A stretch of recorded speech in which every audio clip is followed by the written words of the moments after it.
안녕하세요. 지난 영상에서는 블로그 개설과 90%의 블로거 분들이 설정하지 않은 블로그 점수 올려주는 설정에 대해 알아봤습니다. 이 설정만으로 블로그 점수를 올려줄 수 있으니 아직 하지 않으신 분들은 위 영상을 참고해서 설정해 보세요.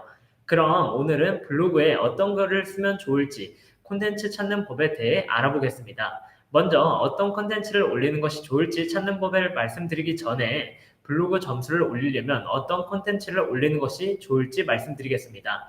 만약 사과 직거래를 위해 블로그를 만드셨다면 사과에 관한 글을 작성하는 것이 좋습니다. 예를 들어 사과 효능, 사과 재배 과정 등 사과의 정보들과 재배 과정들을 공유해야 합니다.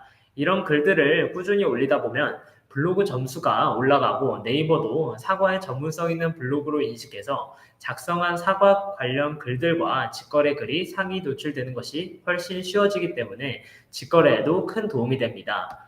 꾸준히 올리고 있는데 방문자가 적고 유입이 잘 되지 않더라도 미래를 위해 블로그 점수를 천천히 쌓아가는 단계라고 생각해 주시고 꾸준히 올리시는 것이 좋습니다. 그럼 이제 어떤 글을 작성하는 것이 좋을지 찾는 방법에 대해 알아보겠습니다.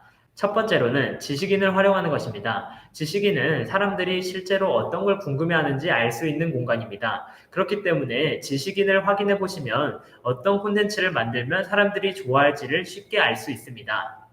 그럼 직접 보여드리기 위해 예시로 네이버에 단감을 검색해 보겠습니다. 단감을 검색하시고 지식인을 클릭하시면 이렇게 소비자분들이 다양하게 작성하신 내용들이 있습니다. 여기서 보시면 단감 검은 점, 단감 효능, 단감 홍시, 단감 검은 점 이렇게 소비자분들이 작성하신 이런 지식인의 내용들을 보면 사람들이 어떤 단어를 사용하는지도 알 수 있기 때문에 블로그의 제목이나 내용의 키워드로 활용하기에도 좋습니다. 두 번째로는 블로그입니다. 이번에는 블로그를 들어오셔서 아까와 같은 예시로 단감을 검색해 보시면 이렇게 또 다양한 게 나옵니다.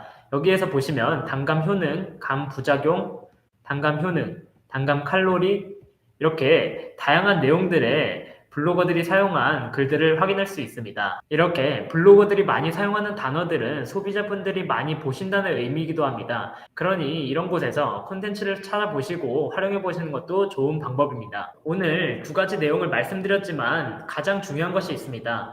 바로 재배 과정을 공유해야 합니다. 블로그의 목적이 직거래라면 더욱더 재배 과정들을 블로그에 공유해야 합니다. 꾸준히 올린 재배 과정들을 보며 소비자분들이 들어왔을 때 신뢰를 쌓을 수 있고 구매할 확률이 증가합니다. 그렇기 때문에 다양한 콘텐츠의 글들을 적으시면서 재배 과정은 꼭 수시로 작성을 해주셔야 합니다. 오늘은 이렇게 블로그에 어떤 글을 적으면 좋을지, 어떤 글을 적어야 블로그 점수를 올릴 수 있을지에 대해 알아봤습니다.